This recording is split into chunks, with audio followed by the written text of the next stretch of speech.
ഏതൊരു പ്രവാസിയും നാട്ടിലേക്ക് വരുന്ന സമയത്ത് എപ്പോഴും ഒരു ചിരിച്ച മുഖത്തോടെ മാത്രമായിരിക്കും വരുന്നത്. കാരണം അതുവരെ തൻ്റെ നിന്ന് അകന്നു നിന്നിരുന്ന ഉറ്റവരെയും ഉടയവരെയും അല്ലെങ്കിൽ നാട്ടുകാരെയും അങ്ങനെ എല്ലാവരെയും വീണ്ടും കാണാമല്ലോ എന്നൊരു വലിയ പ്രതീക്ഷയോടെ അവരുടെ മുഖത്ത് വലിയൊരു ചിരി ഇങ്ങനെ നമുക്ക് കാണാൻ കഴിയും. പക്ഷേ ഇന്ന് വെഞ്ഞാറമൂടിലെ 5 മരണങ്ങൾ അല്ലെങ്കിൽ കുറ്റകൃത്യങ്ങൾ, അതിക്രൂരമായിട്ടുള്ള കൊലപാതകങ്ങൾ ചെയ്ത അഫാൻ്റെ ബാപ്പ ഇന്ന് വന്നിട്ടുണ്ടായിരുന്നു. ആ രംഗം എല്ലാവരും വാർത്തയിലൂടെ കണ്ടു കാണും. ഉള്ളുലയ്ക്കുന്ന പോലെയാണ്. കാരണം അവസാനമായി തൻ്റെ പ്രിയപ്പെട്ടവരുടെ മുഖം ഒരു നോക്ക് കാണാൻ പോലും ബാക്കി വയ്ക്കാത്ത വിധത്തിൽ, അതും തൻ്റെ ചോരയിൽ പിറന്ന മകൻ തന്നെ ചെയ്ത പ്രവൃത്തിയാണെന്ന് ആലോചിക്കുന്ന സമയത്ത്, അതിലുപരി തൻ്റെ പാതിയും ഈ പറയുന്ന മരണത്തോട് മല്ലടിച്ച് ആശുപത്രിയിൽ കിടക്കയിലാണെന്നുള്ള വലിയൊരു ഭീതിയോടുകൂടിയാണ് ആ മനുഷ്യൻ കാൽ വെച്ച് ഈ പറയുന്ന തൻ്റെ മണ്ണിലേക്ക് വന്നതെന്ന് പറയുന്നത്. ആ രംഗം ഒരു മനുഷ്യജീവിക്കും കണ്ടു നിൽക്കാൻ കഴിയുന്നതല്ല. അതിലപ്പുറത്തേക്ക് ചില സംശയങ്ങൾ ഇങ്ങനെ ഓരോ ദിവസം കൂടുന്നതിനനുസരിച്ച് ഇങ്ങനെ ഉയർന്നു വന്നുകൊണ്ടേയിരിക്കുകയാണ്.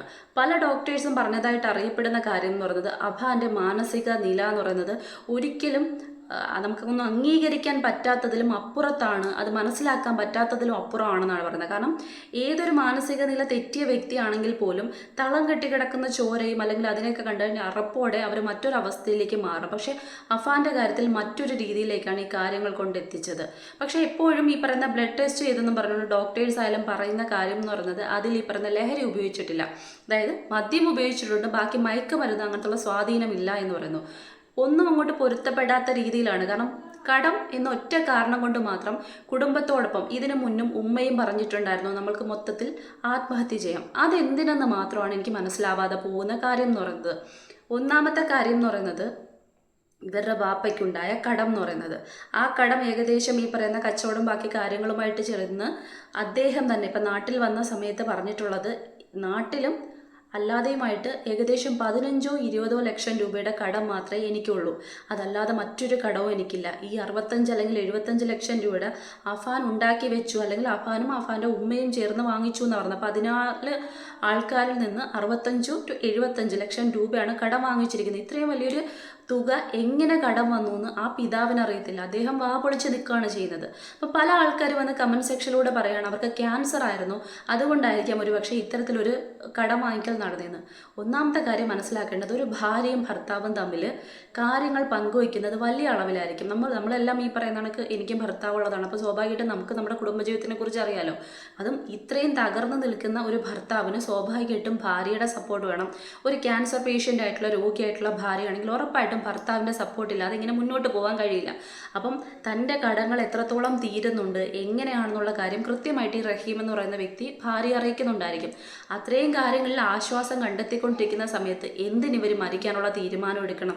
അതിലപ്പുറത്തേക്ക് തൻ്റെ കടം താൻ തന്നെ വീട്ടിക്കൊണ്ടിരിക്കുന്ന സമയത്ത് അദ്ദേഹത്തിന് വേണമെങ്കിൽ പറയാവുന്നൊരു കാര്യമാണ്, കുടുംബത്തിനോടൊപ്പം വിളിച്ച് പറയാൻ പറ്റുന്ന കാര്യമാണ്. കാരണം അദ്ദേഹം വെച്ച വീടാണ്, അദ്ദേഹം ബിസിനസ് ചെയ്ത് കച്ചവടം നടത്തി ഉണ്ടാക്കിയ വീടാണ്. ആ വീട് വിറ്റാൽ ഏകദേശം 50 ലക്ഷത്തോളം ഏറ്റവും കുറഞ്ഞത് കിട്ടാനുള്ള ചാൻസ് ഉണ്ട്. ആ ഒറ്റ പൈസ മതി. നിങ്ങളിപ്പം തൽക്കാലം വാടകയ്ക്ക് മാറും, നമുക്ക് നമ്മുടെ ജീവിതം മെച്ചപ്പെടുത്താം, ഇപ്പം ഇതെല്ലാം ഒന്ന് സെറ്റിലാക്കണം, ഞാൻ നാട്ടിലേക്ക് വരാം എന്നൊരു തീരുമാനമെടുത്ത് അദ്ദേഹത്തിന് പറഞ്ഞു കഴിഞ്ഞാൽ അത് ചെയ്യേണ്ട ആവശ്യമുണ്ട്. പക്ഷെ അതൊന്നും ഇവിടെ സംഭവിച്ചില്ല. കാരണം അദ്ദേഹത്തിന് അറിയായിരുന്നു അല്ലാതെ തന്നെ എല്ലാം വീട്ടിയെടുക്കാനുള്ള കഴിവ് അദ്ദേഹത്തിനുണ്ടെന്ന്.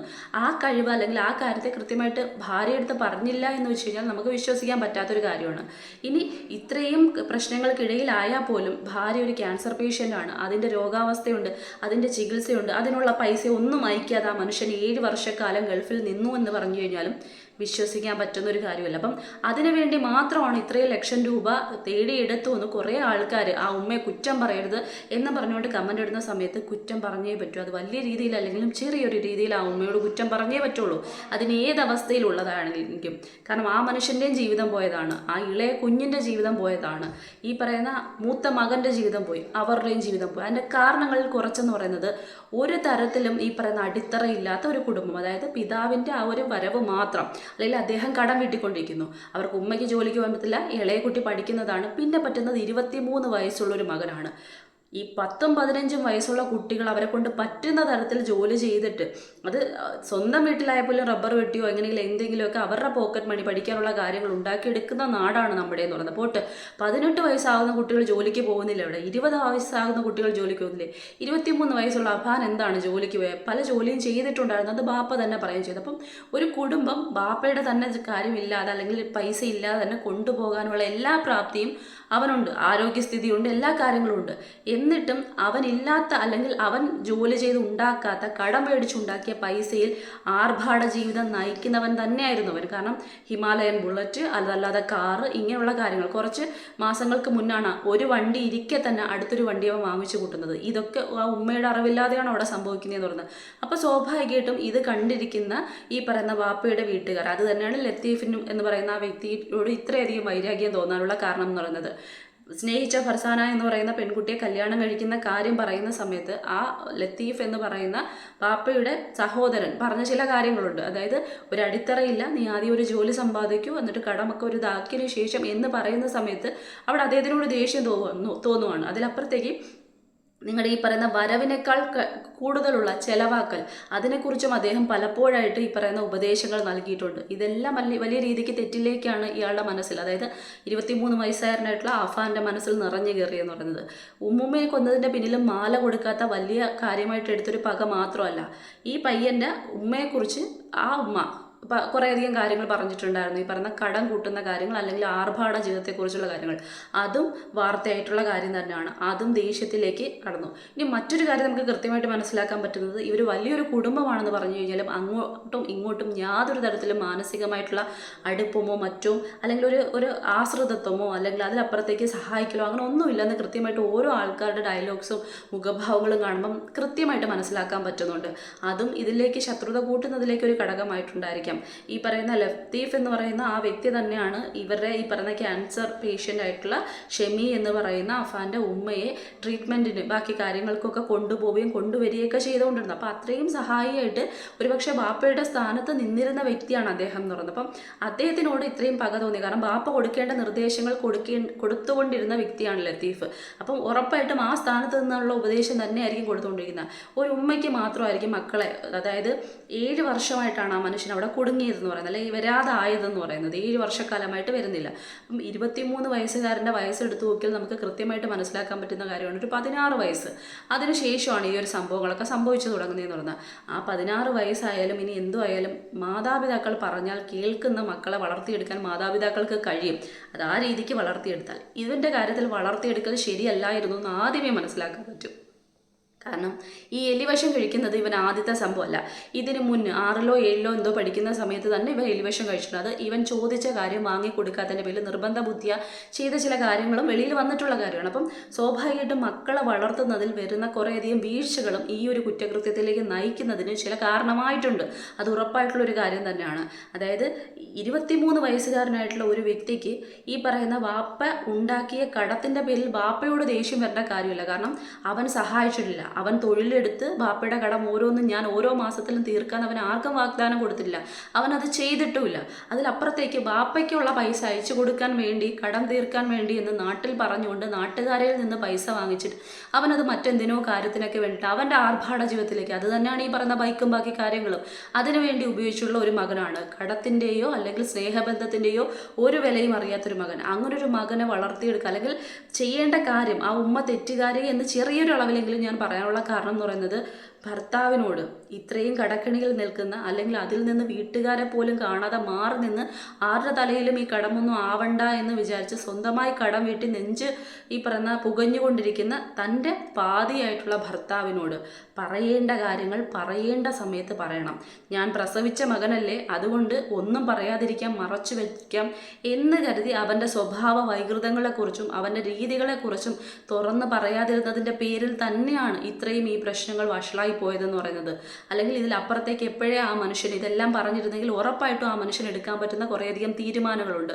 കാരണം എന്ന് പറഞ്ഞു കഴിഞ്ഞാൽ കുറേയധികം ഡൗട്ടുകളുണ്ട്. ലത്തീഫ് എന്ന് പറയുന്ന ഇദ്ദേഹത്തിൻ്റെ, അതായത് ഈ അഫാൻ എന്ന് പറയുന്ന വ്യക്തിയുടെ വാപ്പയുടെ സഹോദരനാണ്. ഇവർ തമ്മിലൊന്നും ഫോൺ വിളിയും മറ്റും ഇല്ലേന്നാണ് എനിക്ക് മനസ്സിലാവാത്ത കാര്യം. കാരണം വാപ്പ വന്നിട്ട് പറയുകയാണ് ഈ 65 ലക്ഷം രൂപയോളം കടം ഇവിടെ ഉണ്ടെന്ന് എനിക്ക് അറിയേയില്ലെന്ന്. പക്ഷേ ഈ ലത്തീഫ് എന്ന് പറയുന്ന ആൾക്കാർക്കും ബാക്കി ആൾക്കാർക്കൊക്കെ അറിയാം ഇവരിവിടെ കടം മേടിച്ച് കൂട്ടിയിട്ടുണ്ടായിരുന്നു എന്നൊരു കാര്യം അറിയാം. എന്നിട്ടും എന്തുകൊണ്ട് അത് ആ വാപ്പയെ അറിയിച്ചില്ല? അത് വലിയൊരു ക്വസ്റ്റ്യനാണ്. അതെന്താണ് ഇവർ തമ്മിലൊന്നും കോണ്ടാക്റ്റ് ഇല്ലായിരുന്നു, ഇനി എങ്ങനെയായിരുന്നു ഇവരുടെ കുടുംബ ബന്ധം മുന്നോട്ട് പോയിക്കൊണ്ടിരുന്നതെന്ന് ഒരു തരത്തിലും മനസ്സിലാവാത്തൊരു കാര്യം. ഇത് ബാക്കിയുള്ളവരെ മാറ്റി നിർത്തി കഴിഞ്ഞാലും ഭാര്യ ഭർത്താവിൽ നിന്ന് പല കാര്യങ്ങളും മറച്ചു വെച്ചിരുന്നുള്ളത് കൃത്യമായിട്ട് മനസ്സിലാക്കാൻ പറ്റുന്നത്. മകൻ്റെ സ്വഭാവത്തിലെ വൈകൃതങ്ങളായാലും ഈ പറയുന്ന കടം മേടിച്ചുള്ള ആർഭാട ജീവിതത്തിലായാലും ഉമ്മ കൂട്ട് നിന്നിട്ടുണ്ട്. കാരണം എന്ന് പറയുന്നത് വെളിയിൽ വന്നിട്ടുള്ള വാർത്ത ഉമ്മയും കൂടി ചേർന്ന് തന്നെയാണ് ഈ 14 ആൾക്കാരിൽ നിന്നും പൈസ വാങ്ങിയിട്ടുള്ളത്. അപ്പം സ്വാഭാവികമായിട്ടും എന്തിനൊക്കെയോ മനസ്സ് അറിവോടുകൂടി തന്നെ നിന്ന് കൊടുത്തൊരു ഉമ്മ തന്നെയാണ്. ആ ഉമ്മയുടെ അവസാനം അല്ലെങ്കിൽ ഈ പറയുന്ന ഇങ്ങനൊരു കിടപ്പിലേക്ക് ആ കുഞ്ഞു മകൻ്റെ അവസാനത്തിലേക്ക് പോകുന്നതിനും ചെറിയൊരു പങ്ക് ഉമ്മയ്ക്ക് ഇല്ല എന്ന് നമുക്ക് എടുത്ത് പറയാൻ പറ്റില്ല. ഓരോ ആൾക്കാരും മനസ്സിലാക്കേണ്ട കാര്യമാണ്. ഇതുപോലെ ദാമ്പത്യ ജീവിതം എന്ന് പറയുമ്പോൾ അത് പ്രത്യേകിച്ച് പറയേണ്ട കാര്യമാണ്. ഈ പറയുന്ന ഭാര്യ ഭർത്താവിൽ നിന്നായാലും ഭർത്താവ് ഭാര്യയിൽ നിന്നായാലും ഒരു കാര്യങ്ങളും ഒളിപ്പിക്കാതിരിക്കുക എന്നൊരു സംഭവം. കാരണം എപ്പോഴാണ് നമുക്കൊരു പിടിവള്ളി നഷ്ടപ്പെട്ടു പോകുന്നത്, എപ്പോഴാണ് നമ്മുടെ മാനസിക നില തന്നെ എപ്പോഴാണ് കൈമോശം വന്നു പോകുന്നതെന്ന് പറയാൻ പറ്റില്ല. ഒരു പക്ഷേ മേ ബി ഇത് തന്നെയായിരിക്കും പ്രശ്നം എന്ന് പറഞ്ഞാൽ ഭർത്താവ് അറിയാതെ ഇത്രയും കടം ഉണ്ടായല്ലോ, അപ്പം പിന്നെ എങ്ങനെ മുന്നോട്ട് പോകും? കാരണം ഭർത്താവിൻ്റെ കടം ഇത്രയും കുറഞ്ഞു വരുന്ന കാര്യം ഉറപ്പായിട്ടും ഭാര്യ ക്ഷമി അറിഞ്ഞിട്ടുണ്ടായിരിക്കും. അപ്പം ഉടനെ തന്നെ ഭർത്താവ് നാട്ടിലേക്ക് എത്താനുള്ള ചാൻസ് ഉണ്ട്. ആ സമയത്ത് അതിനേക്കാളും ഇരട്ടിയോളം ഒരു കടം ഇവിടെ ഞങ്ങൾ ഉണ്ടാക്കി വെച്ചല്ലോ എന്നൊരു വേദന അവരിൽ ഉണ്ടായിരുന്നിരിക്കും സ്വാഭാവികമായിട്ടും. അതായിരിക്കും മകനോട് പറഞ്ഞിരുന്ന ഈ പറഞ്ഞ നമുക്ക് കൂട്ടത്തോടെ ആത്മഹത്യ ചെയ്യാം എന്ന് പറഞ്ഞിരുന്നത്. അപ്പോൾ അത് അവരുടെ തെറ്റ് തന്നെയാണ് സ്വാഭാവികമായിട്ടും. അതല്ലെങ്കിൽ അവർക്ക് ഭർത്താവിനോട് പറയാൻ പറ്റുന്ന കാര്യമാണ് ഇതുപോലെ എൻ്റെ ചികിത്സയ്ക്ക് വേണ്ടിയിട്ട് കടം മേടിച്ചാണെന്ന്. അങ്ങനെ ഒരിക്കലും പറഞ്ഞിട്ടില്ല, അങ്ങനെ ഒരു കാര്യം ഇവിടെ വന്നിട്ടില്ല. അപ്പോൾ സ്വാഭാവികമായിട്ടും അതിലപ്പുറത്തേക്ക് ഇവിടെ തന്നെ തെളിവുണ്ട് മകൻ്റെ ആർഭാട ജീവിതത്തെക്കുറിച്ച്. വീടിൻ്റെ കാര്യം വാപ്പ ഉണ്ടാക്കിയതാണ്. വണ്ടികളുടെ കാര്യം എടുത്ത് നോക്കിക്കഴിഞ്ഞാൽ തന്നെ കൃത്യമായിട്ട് മനസ്സിലാക്കാൻ പറ്റും. അപ്പം ഇങ്ങനെ കുറേ കാര്യങ്ങൾ, ഒരുപാട് ദുരൂഹതകൾ ഇതിനകത്ത് ഒളിഞ്ഞ് ഇപ്പോഴും നടക്കുന്നുണ്ട്. കൃത്യമായിട്ട് ആർക്കും തന്നെ ഒന്നും അറിയില്ല. കുടുംബ ബന്ധങ്ങൾ തമ്മിൽ ഒരു ഇഴയെടുപ്പും ഇല്ല, ഒന്നുമില്ല. ആൾക്കാർ തമ്മിൽ സംസാരമില്ല, ഒരു കാര്യങ്ങളുമില്ല. അതിലപ്പുറത്തേക്ക് ഈ വാപ്പ എന്ന് പറയുന്ന വ്യക്തി ഈ പറയുന്ന ഉമ്മയ്ക്കുള്ള ചികിത്സകളൊന്നും നടത്താത്തൊരു വ്യക്തിയാണെന്ന് പറഞ്ഞാൽ നമുക്ക് സമ്മതിക്കാൻ പറ്റുന്ന ഒരു കാര്യമല്ല. കാരണം ആ വാപ്പ തന്നെ പറയുന്നുണ്ട് അഫാൻ അവൻ്റെ കാമുകിൽ നിന്ന് മേടിച്ച പണത്തിൻ്റെ പകുതിയോളം ആ വാപ്പ അറിഞ്ഞ സമയത്ത് അത് തിരിച്ചു കൊടുത്തത് അവിടെ നിന്ന് അതും കൂടി തിരിച്ച് പകുതി കൊടുത്തൊരു വാപ്പയാണ്. ആ വാപ്പ അപ്പം സ്വന്തം ഭാര്യയുടെ ചികിത്സയ്ക്ക് വേണ്ടിയിട്ടുള്ള പൈസ കൊടുത്തില്ലായിരുന്നു, അയച്ചിട്ടില്ലായിരുന്നു എന്ന് പറഞ്ഞു കഴിഞ്ഞാൽ അത് നമുക്കൊരിക്കലും അംഗീകരിക്കാനോ അല്ലെങ്കിൽ നമുക്കൊന്നും അത് സമ്മതിക്കാൻ പറ്റുന്നൊരു കാര്യമില്ല സത്യത്തിൽ അങ്ങനെ നോക്കുമ്പോൾ. അപ്പം ഈ കടം ഉണ്ടായതിന് പിന്നിൽ മറ്റെന്തൊക്കെയോ കാര്യങ്ങളുണ്ട്, അതിന് പുറത്ത് വരേണ്ടതാണ്. കാരണം പോലീസ് അടക്കം എപ്പോഴും 65 ലക്ഷം രൂപ കടം ഉണ്ട് അല്ലെങ്കിൽ 75 ലക്ഷം രൂപയുടെ കടം അഫാനുണ്ട്.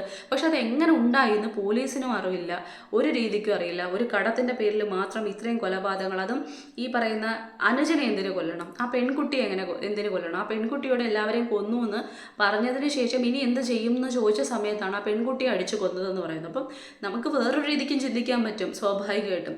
ആ പെൺകുട്ടിയുടെ സ്വർണ്ണം പണയം വെച്ചിട്ടുണ്ടായിരുന്നെന്ന് പറഞ്ഞു. അപ്പോൾ സ്വാഭാവികമായിട്ടും ആ പെൺകുട്ടി ആ പണം തിരിച്ച് ചോദിച്ചിട്ടുണ്ടായിരുന്നെങ്കിലോ, അല്ലെന്നുണ്ടെങ്കിൽ ഇവൻ ഇത്രയും ക്രൂരകൃത്യം ചെയ്തിട്ടുള്ള സമയത്ത് എനിക്ക് നിന്നെ വേണ്ട എന്ന് ആ പെൺകുട്ടി പറഞ്ഞിരുന്നെങ്കിലോ, അപ്പോൾ സ്വാഭാവികമായിട്ടും അല്ലെങ്കിൽ തലേന്ന് രാത്രി എപ്പോഴെങ്കിലും പറഞ്ഞിട്ടുണ്ടായിരുന്നെങ്കിൽ അല്ലെങ്കിൽ അത് പറഞ്ഞ് അവസാനിപ്പിക്കാൻ വേണ്ടിയിട്ടാണ് ആ പെൺകുട്ടി വന്നിരുന്നെങ്കിലോ, നിന്റെ മാല ഞാൻ എടുത്തു തരാം, നീ വന്നേക്കൂ എന്ന് പറഞ്ഞ സമയത്താണ് ഒരു പക്ഷേ വിളിച്ചു വരുത്തി ആ പെൺകുട്ടിയെ കൊന്നതെങ്കിലോ. അതുകൊണ്ട് ആ പെൺകുട്ടിയോട് അതിന് വൈരാഗ്യമില്ലെന്ന് നമുക്ക് ഒരിക്കലും തീർത്ത് പറയാൻ പറ്റുന്ന ഒരു കാര്യമല്ല.